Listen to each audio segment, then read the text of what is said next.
April 7th, 1945.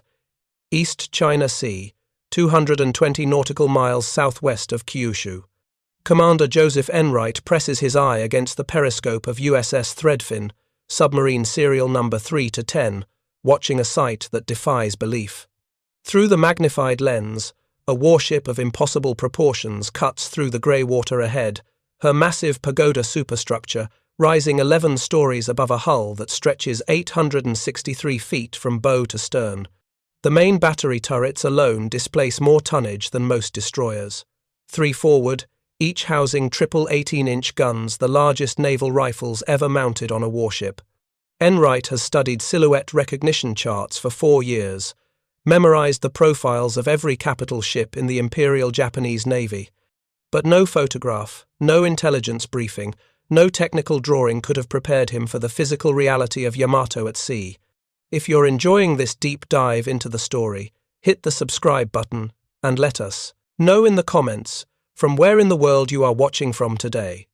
72,000 tons of steel and machinery steam north at 24 knots, surrounded by a screen of 8 destroyers in standard diamond formation. The math is all wrong. Intelligence reports claimed Yamato drew too much water to operate in anything but deep ocean. Yet here she is, just miles from the shallow coastal waters of the Ryukyu archipelago, sailing on what appears to be a one-way voyage toward Okinawa. Lieutenant Commander Robert Risser stands beside Enright at the attack periscope, calculating firing solutions that seem almost academic. The Mark 14 torpedoes, loaded in Threadfin's tubes, carry 630 pounds of Torpex explosive. Yamato's armor belt measures 16 inches of face-hardened steel, backed by layers of structural plating designed to absorb punishment that would vaporize conventional warships. The numbers suggest futility. 6 torpedoes against the most heavily armored battleship ever built. But Enright learned patience during 3 years of Pacific patrols. He tracks the formation for 40 minutes, noting the absence of air cover that should protect a ship this valuable. No combat air patrol circles overhead, no scout planes fan out ahead searching for submarines. The defensive screen seems adequate, 8 destroyers maintaining station with practiced precision, but the absence of aircraft suggests desperation rather than confidence. At 08:15 hours, the geometry aligns. Yamato presents her port beam at 3,000 yards, close enough for accurate torpedo runs, but far enough to avoid detection by destroyer escorts, whose sonar sweeps the water in methodical arcs. Enright's thumb hovers over the firing key as final bearing calculations flow between him and Risser, with the precision of men who have drilled this sequence until it exists in muscle memory. Fire 1. The submarine shudders as compressed air drives the first mark, 14 from its tube. Fire 2. Another tremor runs through Threadfin's hull. Fire 3, 4, 5, 6. 6 torpedoes streak through the East China Sea at 46 knots, their wakes invisible in the moderate swells. Enright counts the seconds while maintaining periscope depth, watching Yamato's massive silhouette for the telltale flash that will confirm his weapons have found their target. At 48 seconds, the first explosion erupts against Yamato's port side like a photographer's flash, magnified 10,000 times. The second follows 3 seconds later, then the third and fourth in rapid succession. 4 direct hits against armor designed to withstand precisely this type of attack. Enright watches the battleship's forward motion check slightly as thousands of tons of seawater pour through ruptured hull plates, but Yamato does not slow, does not list, does not show any visible sign that 4 torpedo impacts have compromised her seaworthiness. Through the periscope, Enright sees her main battery turrets traverse slightly, searching for the submarine that has just delivered what should have been mortal wounds. The destroyers scatter from their formation, charging toward Threadfin's position with searchlights sweeping the surface in desperate arcs. Enright orders emergency dive to 200 feet, taking his boat and her secrets into depths where destroyer depth charges cannot follow immediately. The sound operator reports breaking up noises from the target area, not the groaning of a dying ship, but the mechanical sounds of damage control teams responding to flooding with industrial efficiency. Yamato has absorbed 4 torpedo hits and continues sailing north as though nothing has happened.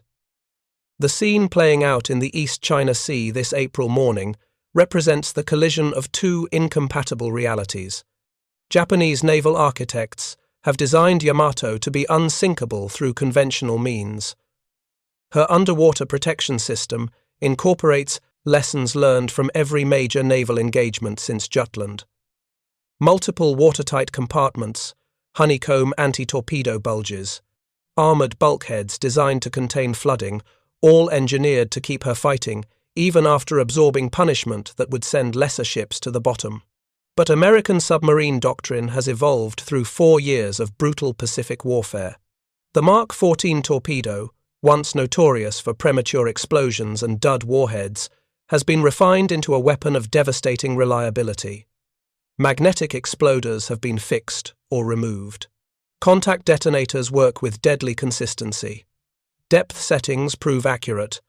The weapons that leave Threadfin's tubes this morning represent the culmination of engineering improvements purchased with the lives of submariners who died testing faulty ordnance.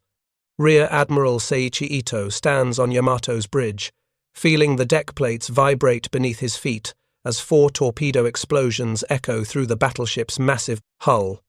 The reports flooding in through voice tubes and sound-powered telephones tell a familiar story.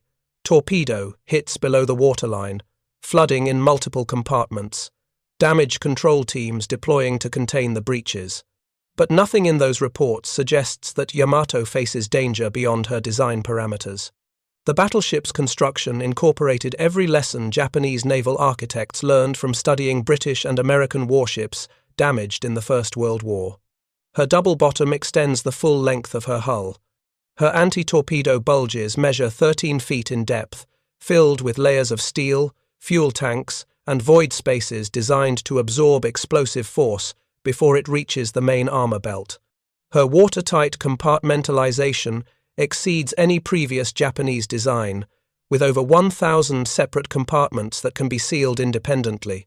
Commander Jiro Nomura supervises damage control operations from his station deep within Yamato's hull, coordinating teams that respond to flooding with practiced efficiency. The 4 torpedo impacts have breached the outer anti-torpedo bulge in separate locations, creating flooding that accumulates in void spaces designed specifically for this purpose. Emergency pumps engage automatically, removing seawater at rates calculated to exceed maximum expected flooding from multiple torpedo hits. The armor belt remains intact. The main bulkheads show no signs of compromise. Yamato's trim has shifted slightly to port, corrected within minutes by counter-flooding ballast tanks on the starboard side. The damage, while serious, falls well within parameters that Japanese designers anticipated when they created the most sophisticated underwater protection system ever installed in a warship. But beneath the calm efficiency of damage control procedures, a more fundamental reality is asserting itself. Yamato is sailing toward Okinawa on a suicide mission. Her fuel tanks carry barely enough oil to reach the invasion beaches. No provisions have been made for her return to Japan. The strategic situation has deteriorated so completely that the Imperial Navy is committing its most powerful warship to what amounts to a beaching operation, a final, desperate gesture intended to inflict maximum damage on American invasion forces before Yamato herself is destroyed. The 4 torpedo hits from Threadfin merely accelerate a timeline that was always going to end with Yamato's destruction. The question is not whether she will sink, but how many American submarines will find her before she reaches Okinawa, and how much punishment her revolutionary armor scheme can absorb before the accumulated damage overwhelms systems designed for defensive operations, not suicide runs. Lieutenant Mitsuru Yoshida records the torpedo impacts in Yamato's log with mechanical precision. 4 hits port side between 08:15 and 08:17 hours. Flooding contained in compartments A4 through A7. List corrected through counter-flooding. Speed maintained at 24 knots. Course unchanged at 350 degrees true.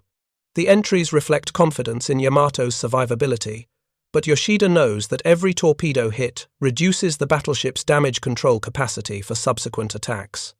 The American submarine that just attacked them is certainly radioing Yamato's position to every boat operating in these waters, more attacks will follow.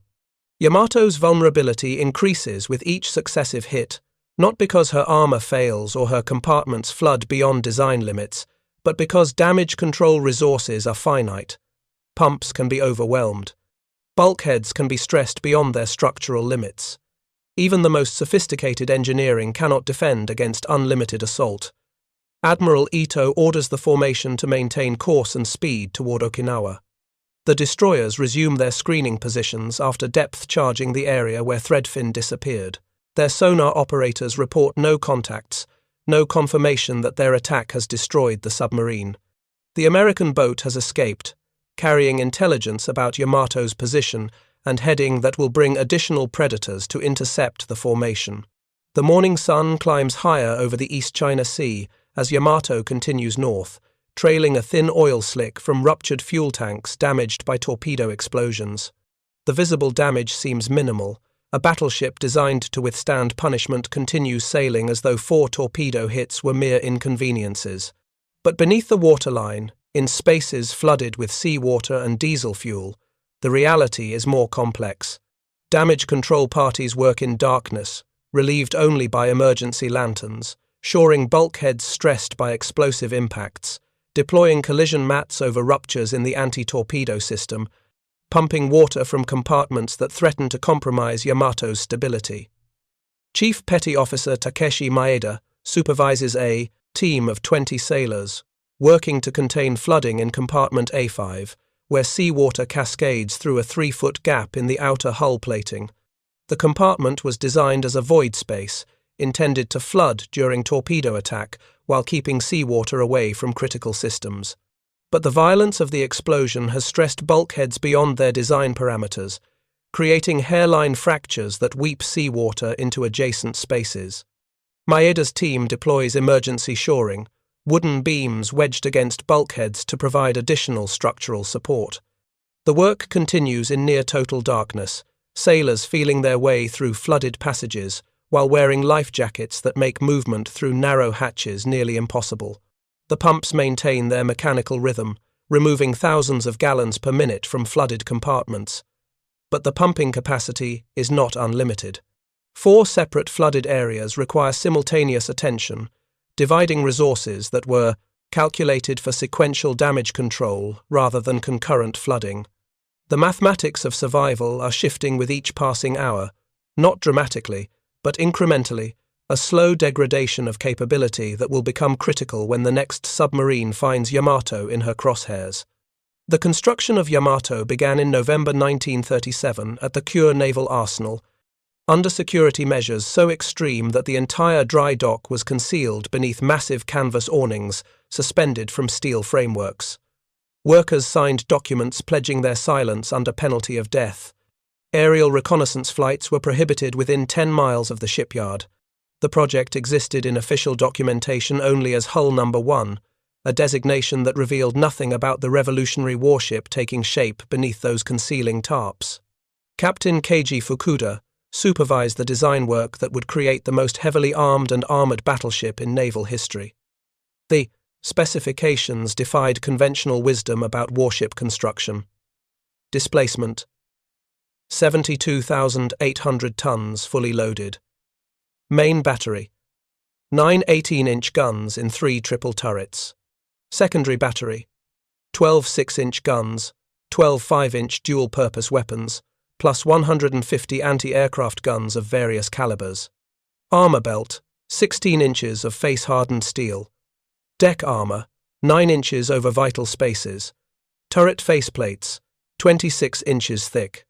The 18-inch guns represented Japan's response to treaty limitations that had governed naval construction since the Washington Conference of 1922. While other nations built battleships armed with 14-inch or 16-inch rifles, Japanese designers reasoned that larger guns would provide qualitative superiority that could offset potential numerical disadvantages against the United States Navy. Each 18-inch gun weighed 162 tons, and could fire a 3,200-pound, armor-piercing shell to ranges exceeding 42,000 yards, nearly 24 miles. But the true innovation lay beneath Yamato's waterline, in the underwater protection system that Japanese engineers believed would render her immune to torpedo attack. The design incorporated multiple layers of defense, extending 13 feet inboard from the outer hull. The outermost layer consisted of void spaces, intended to detonate torpedoes before they reached critical areas. Behind this sacrificial zone came fuel storage tanks whose liquid contents would absorb explosive force while preventing rapid flooding. Interior to the fuel tanks, armored bulkheads of increasing thickness provided structural barriers designed to contain any flooding that penetrated the outer defenses. The system had been tested exhaustively using sections of hull subjected to underwater explosions equivalent to multiple torpedo warheads detonating simultaneously. The results convinced Japanese designers that Yamato could absorb at least 20 torpedo hits before her buoyancy was seriously compromised. The confidence was not mere optimism, but calculation based on engineering principles and experimental verification. No conventional submarine attack could deliver enough torpedoes to overcome Yamato's defenses.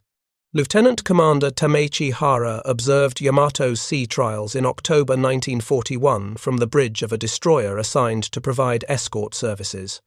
Even from 3 miles away, the battleship's dimensions seemed impossible, a floating fortress whose main turrets alone displaced more tonnage than the destroyer he commanded. When Yamato's main battery fired for the first time, the concussion knocked Hara off his feet, despite the distance separating the two ships. The muzzle blast from 9 18-inch guns firing simultaneously created a pressure wave visible as a ripple moving across the water's surface. The shells themselves were engineering marvels, each one machined to tolerances measured in thousandths of an inch, capable of penetrating 30 inches of armor plate at ranges where enemy ships would be mere dots on the horizon. The fire control systems that directed these weapons incorporated the most advanced optical rangefinders available, backed by mechanical computers that calculated firing solutions accounting for wind, temperature, ship motion, and target movement. In theory, Yamato could engage and destroy enemy battleships before they came within range to return effective fire.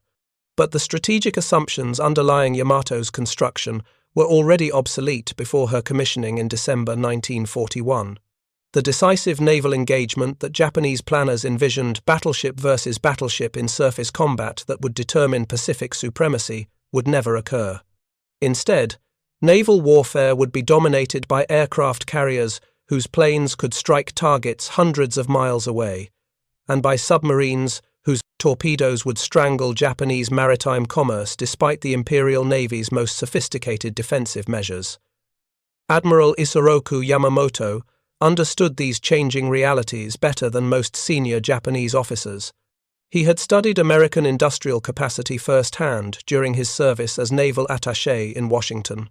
He recognized that Japan's initial qualitative advantages in ships and aircraft would inevitably be overcome by American production that could replace losses at rates Japan could never match. Yamato represented the pinnacle of Japanese naval engineering, but she was also a monument to strategic thinking that belonged to the previous war. The battleship's service history reflected this fundamental obsolescence.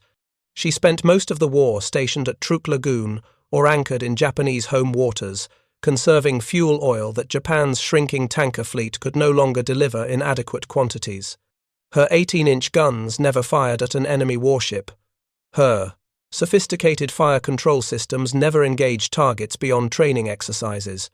She became what submariners called a fleet in being, a powerful unit whose existence influenced enemy planning, but whose actual combat contributions remained minimal.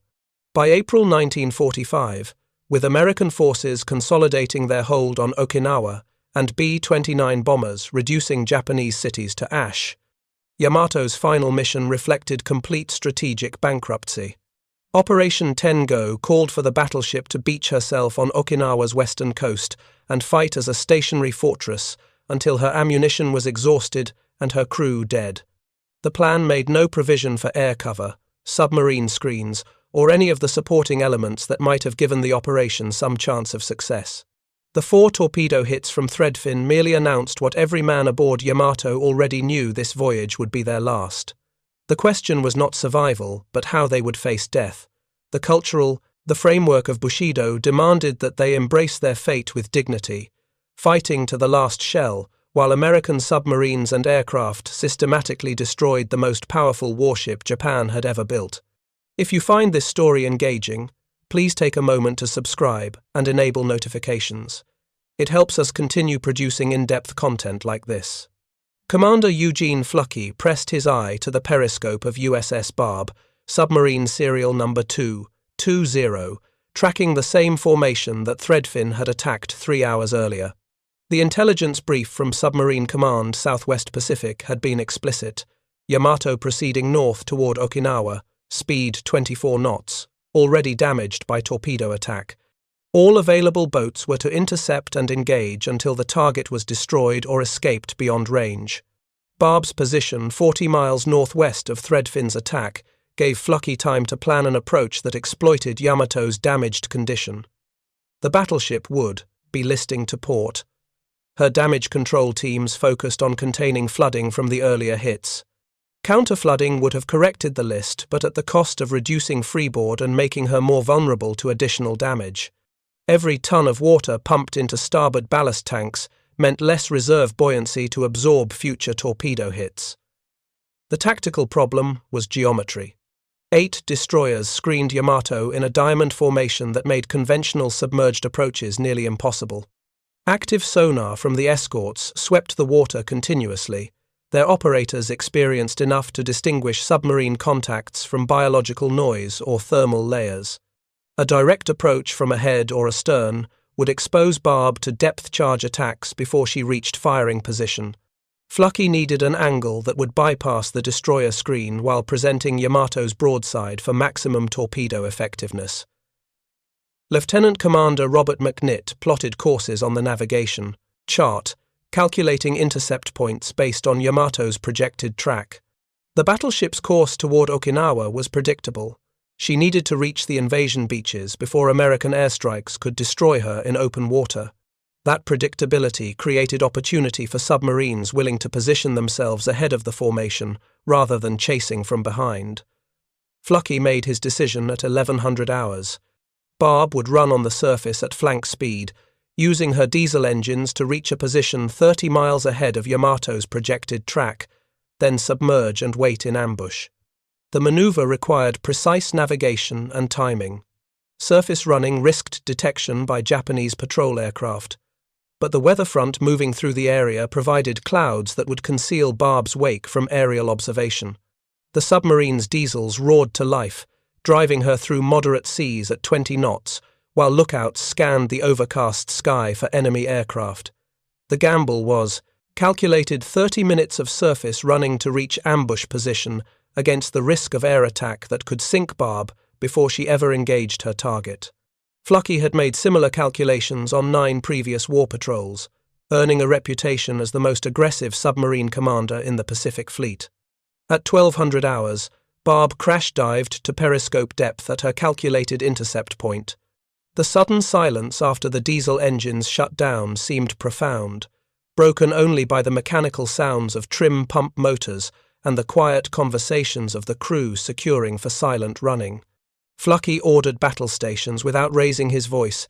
Every man aboard understood that the next hours would determine whether they added their contribution to Yamato's destruction or became another submarine lost to enemy. Counterattack.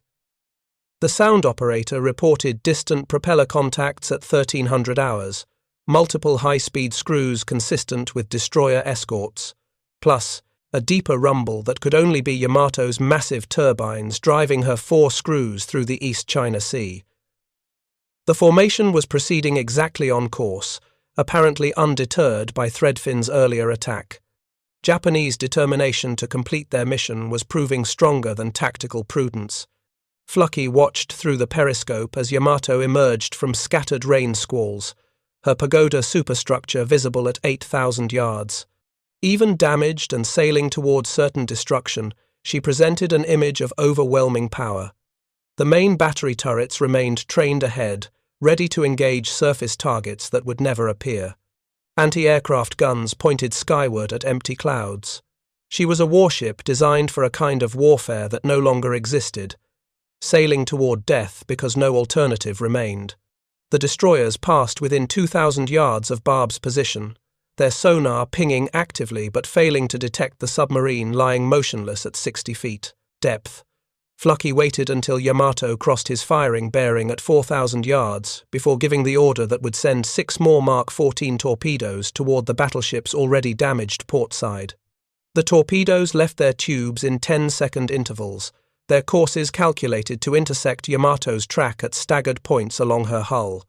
Flucky counted the seconds while maintaining periscope observation, watching for the explosions that would announce hits. At 52 seconds, the first detonation erupted against Yamato's port quarter, followed rapidly by the second and third. 3 hits out of 6 weapon standard performance for Mark 14s under combat conditions. But these 3 torpedoes struck a ship already struggling with flooding from Threadfin's attack. The cumulative damage was crossing thresholds that even Yamato's sophisticated design could not accommodate indefinitely. Flucky watched the battleship's stern settle noticeably as seawater poured through new ruptures in her anti-torpedo system. The list to port that damage control teams had corrected earlier returned, more pronounced this time, suggesting that counter-flooding capacity was reaching its limits. The destroyers reacted with practiced fury, charging toward Barb's position with depth charges ready. Flucky ordered deep dive to 300 feet, taking his boat below the thermal layer where sonar performance degraded. The first depth charges detonated at 200 feet, their concussions shaking Barb's hull but causing no damage. The Japanese escorts were attacking the submarine's last known position rather than tracking her current depth, a tactical error that would allow Barb to escape while Yamato continued north with 3 more torpedo holes bleeding seawater into her hull. Aboard Yamato, Commander Nomura faced a damage control situation that was deteriorating from manageable to critical. 7 torpedo hits in 5 hours had overwhelmed the compartmentalization that was supposed to keep flooding localized. Seawater was spreading through void spaces faster than pumps could remove it. The list to port had reached 12 degrees despite maximum counterflooding. Speed had dropped to 18 knots as flooded compartments created drag that even Yamato's powerful engines could not fully overcome.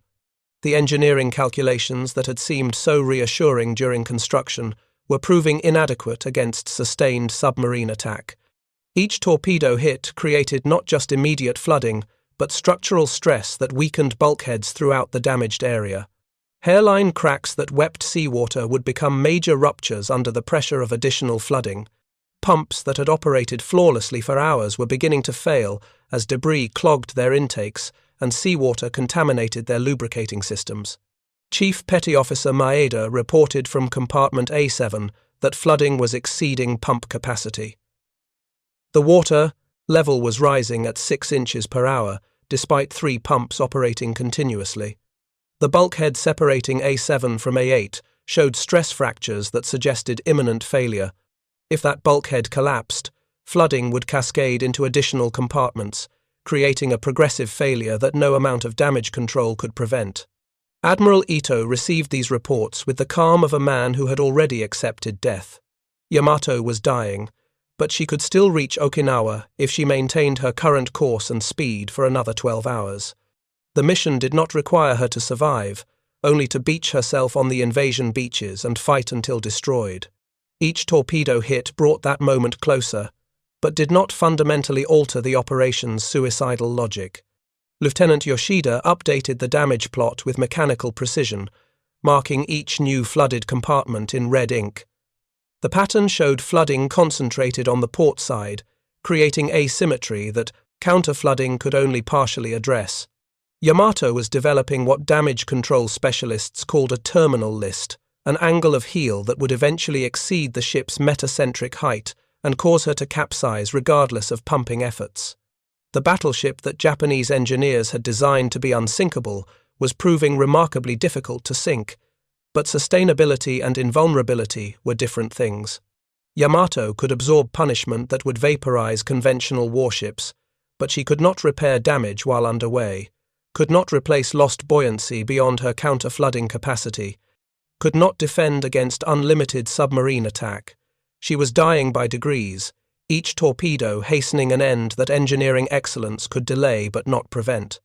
Commander Eli Reich adjusted the periscope lens aboard USS Hackleback, submarine serial number 295, studying the same massive silhouette that had drawn submarines like sharks to wounded prey, throughout the afternoon of April 7th. Intelligence updates from Pearl Harbor painted a picture of coordinated submarine attacks that were accomplishing what battleship surface engagements never could. The systematic destruction of the world's most powerful warship through accumulated torpedo damage. Hackleback had been patrolling Station Baker 7 when the flash message arrived at 1400 hours. All boats proceed intercept Yamato bearing 015 from position Victor Charlie. Target damaged, proceeding north at reduced speed. Engage and destroy. The message carried Admiral Charles Lockwood's personal authentication, confirming that Submarine Command was committing every available boat to ensure Yamato never reached Okinawa. Reich's approach differed from the tactics employed by Threadfin and Barb. Both earlier attacks had focused on Yamato's port side, the damaged flank where flooding had already compromised her watertight integrity. But naval architecture principles suggested that continuing to attack one side would eventually cause catastrophic list and capsizing. Reich intended to target Yamato's starboard side, creating symmetrical flooding that would overwhelm her pumping capacity, while maintaining enough stability to keep her afloat and vulnerable to additional attacks. The tactical logic was brutal but effective. A capsized Yamato would sink quickly, ending her agony but also limiting the total torpedo expenditure required. A Yamato flooding symmetrically would remain upright longer, providing additional opportunities for submarines to practice attacks against a target whose defensive capabilities were degrading with each passing hour. The ultimate goal was destruction, but the method could serve training purposes that would benefit future operations.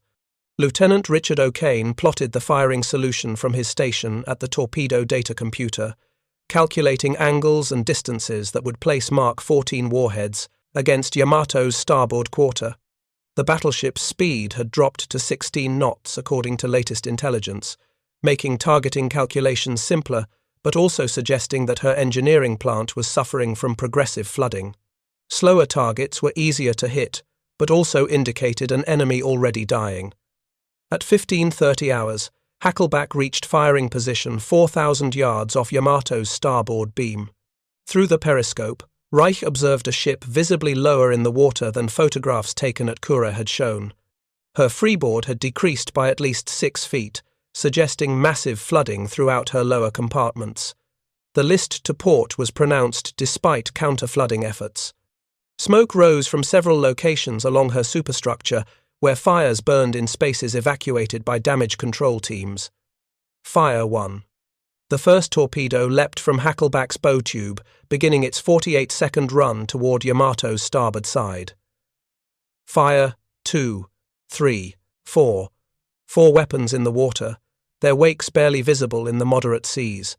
Reich maintained periscope observation, counting seconds while destroyers churned the water astern, still hunting submarines that had already withdrawn from the engagement area. The first explosion struck Yamato's starboard quarter at frame station 158, exactly where Reich had aimed. The detonation opened a 20-foot gap in her anti-torpedo system, allowing the East China Sea to pour into compartments that had remained dry throughout the earlier attacks. The second and third torpedoes found their marks 3 seconds apart, creating additional flooding that overwhelmed the starboard pumping capacity within minutes. Commander Nomura felt the deck plates shudder beneath his feet as 3 new explosions echoed through Yamato's hull from the starboard side. The damage reports flooding his station told a story of catastrophic symmetrical flooding. Compartments S12 through S15 were reporting water levels rising at 12 inches per minute. The pumps in that section had lost power when the torpedo explosions severed electrical cables. Manual pumping was proving inadequate against the volume of incoming seawater. The engineering calculations that had sustained Yamato through 10 torpedo hits were reaching their breaking point. Total flooding now exceeded 40,000 tons, more than half the battleship's displacement. Her draft had increased from 35 feet to 42 feet, bringing her armoured deck closer to the waterline and reducing her reserve buoyancy to levels that would prove fatal during the next attack. Counterflooding capacity was exhausted. Every void space, every ballast tank, every compartment that could be deliberately flooded to correct list had already been utilised. Chief Petty Officer Maeda supervised emergency shoring in compartment S-13, where seawater cascaded through ruptures in the outer hull with the force of fire hoses. His damage control team had been working for 9 hours without rest, moving from one flooded compartment to another, deploying collision mats and wooden shoring in a desperate effort to contain flooding that exceeded every design parameter. The men were exhausted, soaked with seawater and fuel oil, functioning on adrenaline and duty. The bulkhead separating S-13 from S-14 was showing stress fractures that wept seawater in thin streams. Maeda knew from engineering experience that these hairline cracks were precursors to catastrophic failure. The bulkhead had been designed to withstand specific pressure differentials. The accumulated flooding on both sides was creating forces that exceeded design limits by orders of magnitude. When the bulkhead failed, and it would fail, the resulting cascade would flood 4 additional compartments within minutes. Admiral Ito stood on Yamato's bridge at 1600 hours, watching his ship settle deeper into the East China Sea with each passing minute. The tactical situation had deteriorated beyond recovery. Speed had dropped to 12 knots, as flooded compartments created drag that overwhelmed the engineering plant. The list to port had reached 15 degrees despite the starboard flooding from Hackleback's attack. Radio communications with the destroyer escorts had become intermittent as electrical failures spread through damaged sections. The mission to beach Yamato on Okinawa was no longer achievable. The battleship would sink before reaching the island, probably within the next 2 hours based on current flooding rates. The only decision remaining was whether to order abandon ship now, giving the crew maximum time to evacuate, or to continue fighting until American submarines or aircraft delivered the final blows. Bushido demanded the latter. Practical concern for his men's lives suggested the former. Lieutenant Yoshida approached the admiral with the latest damage report. Flooding in 12 major compartments. List increasing 1 degree every 20 minutes. Speed degrading as seawater reached the boiler rooms. Estimated time to critical instability, 90 minutes. The numbers confirmed what everyone aboard already knew. Yamato was dying, and nothing could save her now. At 16:45 hours, sonar operators aboard the destroyer, Fuyutsuki detected multiple submarine contacts converging on the formation from 3 directions. The American boats were coordinating their attacks, positioning themselves for a final concentrated strike that would ensure Yamato's destruction. The destroyers charged toward these contacts, dropping depth charges in patterns that churned the ocean surface white. But the submarines were beyond effective range, tracking Yamato through passive sonar while maintaining safe distances from counterattack. Commander Lawrence Daspit brought USS Tinosa, submarine serial number 283, to periscope depth at 1700 hours, observing a target that appeared to be already sinking. Yamato's bow rode noticeably higher than her stern, suggesting massive flooding in her after compartments. Her list had increased to 20 degrees, beyond the angle that most warships could sustain without capsizing. Smoke and steam vented from multiple locations along her superstructure. She was clearly dying, but she remained afloat, still capable of reaching Okinawa if the submarines allowed it. Daspit had no intention of allowing it. His orders were explicit: ensure destruction. He fired 4 torpedoes from 3,000 yards, aiming for Yamato's port side, where previous damage had created vulnerabilities in her anti-torpedo system. All 4 weapons ran true, their wakes converging on a target too damaged to evade and too slow to maneuver effectively. The explosions struck Yamato's port quarter in rapid succession, opening her hull to the sea along a 60-foot section that no amount of damage control could seal. The battleship's stern settled visibly as thousands of additional tons of seawater poured through ruptures that extended below her armoured deck. The list increased to 25 degrees within 3 minutes, creating angles that made movement through internal passages nearly impossible without handholds. Commander Nomura knew from the sounds echoing through Yamato's hull that her structural integrity was approaching total failure. The groaning of tortured steel, the sharp cracks of bulkheads rupturing under impossible pressure, the thunder of loose equipment sliding across tilting decks, these were the death sounds of a ship reaching her final moments. He ordered all damage control parties to evacuate flooded compartments and prepare for abandoned ship procedures. Chief Petty Officer Maeda led his team through passages that had become vertical shafts as Yamato's list passed 30 degrees. Water ankle-deep on what had been deck plates now cascaded like waterfalls toward the port side. Emergency. Lighting failed in sections, plunging men into darkness relieved only by hand-held battle lanterns. The climb toward topside hatches became a race against time as the battleship's roll accelerated beyond any possibility of recovery. At 17:14 hours, Admiral Ito gave the order he had hoped to delay until Yamato beached herself on Okinawa. Abandon ship, all hands to evacuation stations. The announcement carried through voice-powered circuits to compartments throughout the dying battleship, setting in motion procedures that had been drilled but never practiced under the chaos of actual sinking. Life rafts deployed automatically as they reached the water. Sailors scrambled for flotation devices while the deck beneath their feet tilted toward angles that made standing impossible. Lieutenant Yoshida helped injured crewmen toward the nearest hatch, supporting men who had been wounded by torpedo explosions or burned fighting fires in damaged compartments. The list had reached 35 degrees, transforming familiar passages into obstacle courses where every step required calculation and effort. Behind them, the sounds of secondary explosions echoed through the hull as flooding reached magazines and fuel storage tanks. The engineering spaces flooded with terrifying speed as seawater finally overwhelmed the watertight doors that had contained earlier damage. Boiler room number 3 filled completely within 2 minutes, drowning the fires that had powered Yamato's turbines and ending her forward motion. The massive screws stopped turning for the first time since leaving Tokuyama the previous day. Without propulsion, the battleship wallowed helplessly in moderate seas, rolling further to port with each passing minute.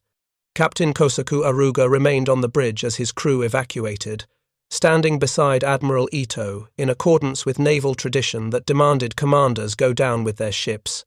Through the bridge windows, now canted at impossible angles, they watched destroyers moving through the debris field that was already forming around Yamato's hull. Fuyutsuki and Yukikaze maneuvered close alongside, their crews throwing lines to swimmers whose strength was failing in the cold April water. At 17:23 hours, Yamato's forward magazine detonated as seawater reached stored shells and powder charges for the 18-inch main battery. The explosion erupted from beneath the number 1 turret with enough force to lift the entire turret, weighing more than 2,000 tons, several feet into the air, before it crashed back onto the buckling deck. The detonation sent a mushroom cloud of smoke and debris 3,000 feet into the overcast sky, visible to American aircraft circling at safe distances. The magazine explosion accelerated Yamato's final moments. Her bow section, already stressed by asymmetric flooding and list, began separating from the main hull at frame station 60. The groaning of steel under impossible stress became a shriek that carried across the water to rescue destroyers and circling submarines. The forward section, including the massive pagoda superstructure, tilted further to port as internal bulkheads failed in cascading sequence. Chief Petty Officer Maeda found himself swimming in water that tasted of fuel oil and hydraulic fluid, his life jacket keeping him afloat while he watched the ship he had served for 3 years complete her death roll. Yamato's bottom, painted in red anti-fouling paint, appeared above the surface as she rolled past 90 degrees. The massive propeller shafts, each weighing more than 70 tons, broke free from their mountings and tumbled through the water in slow motion while support struts collapsed under asymmetric loading. The sight was simultaneously magnificent and terrible. The largest battleship ever built, designed to be unsinkable through conventional attack, was capsizing in the East China Sea after absorbing 14 confirmed torpedo hits from 5 different submarines. The accumulated damage had overwhelmed even her sophisticated damage control systems, proving that no amount of armor or compartmentalization could defend against sustained submarine assault. Lieutenant Yoshida swam toward a life raft crowded with survivors, helping to pull exhausted sailors from water that would claim more than 3,000 lives before rescue operations concluded. Around him, the ocean surface was littered with debris, aircraft parts, lumber, life jackets, and the personal effects of men who would never need them again. The destroyer Isokaze moved through the wreckage, her crew throwing lines to swimmers while watching for additional submarine attacks that could send her to join Yamato on the bottom. At 17:25 hours, Yamato's stern rose vertically above the water as her bow section slipped beneath the surface. The four massive screws, designed to drive her at 27 knots, caught sunlight briefly before, following the rest of the battleship into the depths. The final phase of the sinking took 3 minutes from the moment she passed 90 degrees until her stern disappeared beneath the waves at 17:28 hours. The water closed over her with surprising gentleness, the surface disturbed only by the bubble trail that marked her passage toward the bottom 400 fathoms below. The strategic implications of Yamato's destruction extended far beyond the immediate tactical situation in the East China Sea. The sinking demonstrated conclusively that even the most heavily armored battleship could not survive concentrated submarine attack. The underwater protection systems that Japanese engineers had designed with such care had proven inadequate against sustained assault by weapons that had been refined through 4 years of combat experience. Commander Enright aboard Threadfin received confirmation of Yamato's sinking at 1800 hours through radio intercepts, Japanese rescue communications. His 4 torpedo hits had begun a process that 4 other submarines had completed through coordinated attacks that exploited Yamato's progressive damage. The victory belonged not to any single boat, but to the submarine force doctrine that emphasized persistence and coordination over individual glory. The human cost of Yamato's sinking was catastrophic by any measure. Of the 2,400 officers and men who sailed from Tokuyama on April 6th, only 280 were rescued by destroyer escorts. More than 2,000 sailors died in the sinking itself, or drowned in the hours that followed before rescue ships could reach them. Among the dead were Admiral Ito and Captain Aruga, who remained on the bridge as their ship capsized, fulfilling the tradition that demanded commanders accept death rather than survive their vessel's destruction. Chief Petty Officer Maeda survived to become one of the few damage control specialists who could provide detailed accounts of Yamato's final hours.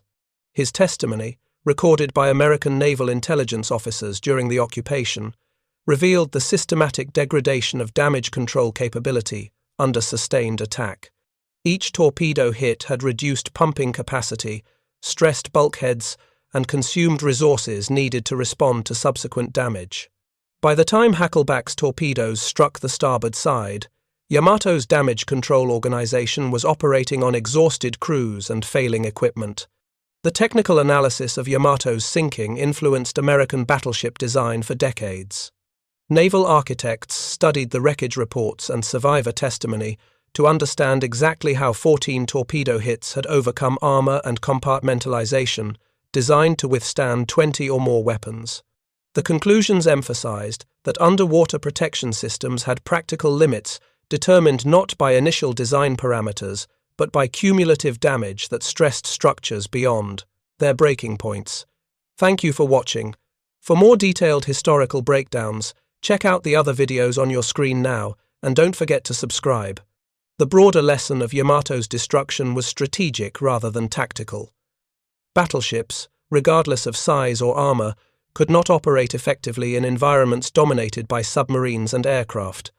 The surface engagement between capital ships that had governed naval planning since Trafalgar had been rendered obsolete by technologies that attacked from above and below rather than across the horizon. Yamato's 18-inch guns, capable of engaging targets 24 miles away, never fired at an enemy warship because no enemy warship came within range. Admiral Chester Nimitz reviewed the action reports from 5 submarines that had participated in Yamato's destruction, noting the coordination that had transformed individual attacks into a campaign of systematic destruction.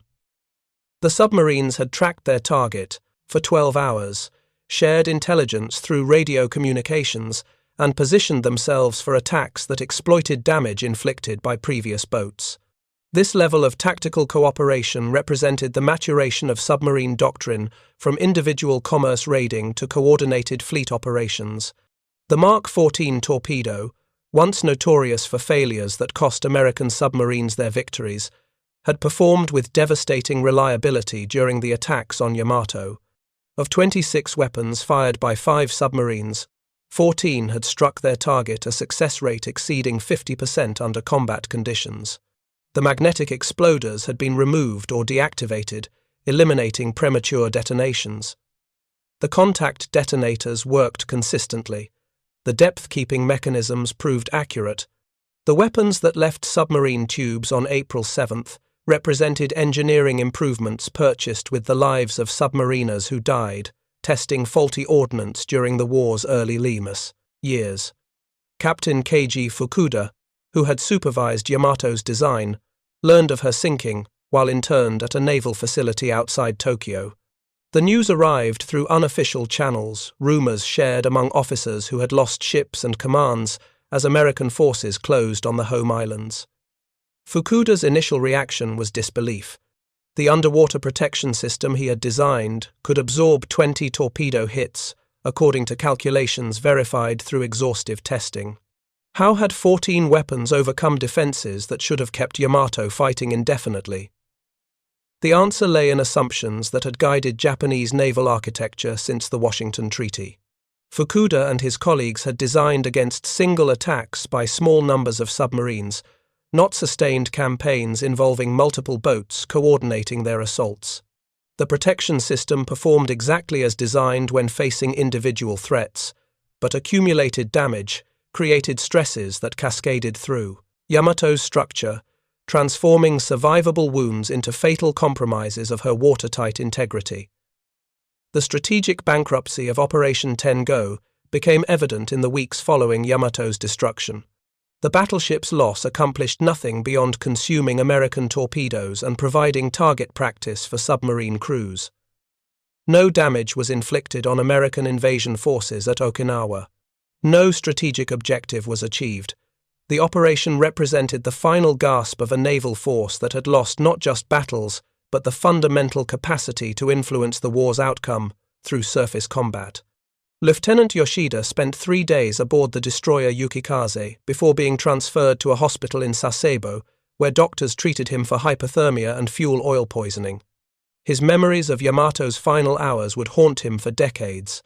The sounds of men trapped in flooding compartments, the sight of the massive battleship rolling onto her beam ends, the oil-slick water littered with debris and bodies. He had survived when thousands died, a fact that carried psychological weight no amount of time could fully relieve. The submarine force that destroyed Yamato continued operations throughout the final months of the Pacific War, strangling Japanese commerce and eliminating the few remaining capital ships that still operated in home waters. By August 1945, Japan's merchant marine had been reduced to coastal luggers and fishing boats, her navy to scattered destroyers and submarines that lacked fuel for offensive operations. The systematic campaign that claimed Yamato was part of a larger strategic success that made American invasion of the home islands unnecessary. The wreckage of Yamato was discovered in 1985 by a research team using deep-water survey equipment. The battleship lies upside down on the sea floor of the East China Sea, her hull broken into 3 major sections by the magazine explosion and the stress of sinking. The 18-inch gun turrets rest separately from the main hull, each one a monument to engineering ambitions that could not overcome strategic obsolescence. Modern analysis of the wreck site confirms the damage patterns described in American action reports and Japanese survivor testimony. Torpedo impacts are visible along both port and starboard sides, their locations corresponding exactly to the firing solutions calculated by submarine commanders during the 12-hour battle.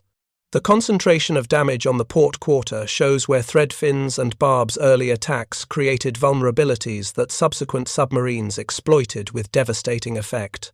The legacy of Yamato's destruction influenced naval architecture and strategic planning for generations. No nation attempted to build battleships after World War II, recognizing that aircraft carriers and missile-armed cruisers offered greater tactical flexibility and strategic reach. The underwater protection systems, that seemed revolutionary in 1941, became obsolete in the face of homing torpedoes and guided missiles that could overwhelm any defensive scheme through precision and persistence. Chief Petty Officer Maeda returned to civilian life after Japan's surrender, becoming a merchant marine engineer whose expertise in damage control made him valuable to shipping companies rebuilding their fleets. He rarely spoke about his service aboard Yamato, finding that civilian audiences could not comprehend the psychological impact of watching the world's most powerful warship, destroyed by weapons they had been taught, could never threaten her survival. The confidence in Japanese engineering excellence had been shattered along with Yamato's hull. The final lesson of Yamato's sinking resided not in technical details of armor thickness or torpedo warheads, but in the demonstration of how strategic assumptions could render technological superiority irrelevant. Japan had built the ultimate battleship, incorporating every lesson learned from previous naval conflicts. But the war she fought was fundamentally different from the one her designers had prepared for. Submarines and aircraft dominated Pacific naval warfare, making Yamato's 18-inch guns magnificent but useless relics of strategic thinking that belonged to another era. The battle that destroyed Yamato lasted 12 hours from Threadfin's first attack to the moment her stern disappeared beneath the East China Sea. 5 submarines fired 26 torpedoes, achieving 14 hits that overcame the most sophisticated underwater protection system ever designed. The victory demonstrated American submarine force capabilities at their wartime peak: coordinated operations, reliable weapons, trained crews, and tactical doctrine refined through 4 years of combat experience. History records the sinking of Yamato as one of the decisive moments in the Pacific War, proof that no ship, regardless of size or armor, could survive in waters dominated by submarines operating with tactical freedom and reliable weapons. The battleship era ended definitively on April 7, 1945, not through surface engagement between capital ships, but through systematic destruction inflicted by weapons attacking from below the waves. The men who died aboard Yamato carried to their graves the knowledge that they had served aboard history's most powerful battleship, a vessel designed to dominate surface combat through overwhelming firepower and armor. But they also witnessed the irrelevance of that power when faced with enemies who refused to engage on terms Japanese planners had anticipated. The submarines that killed Yamato never came within range of her guns, never presented targets her sophisticated fire control could engage. They attacked from below, exploiting vulnerabilities that no amount of armor could defend against indefinitely. The East China Sea returned to its normal rhythm of wind and waves within hours of Yamato's sinking, showing no permanent trace of the catastrophe that had unfolded in its waters. Only the survivors carried forward the memory of how quickly the pride of the Imperial Japanese Navy had been reduced to wreckage by the precise application of American submarine warfare tactics refined through years of desperate combat in the Pacific's vast expanses.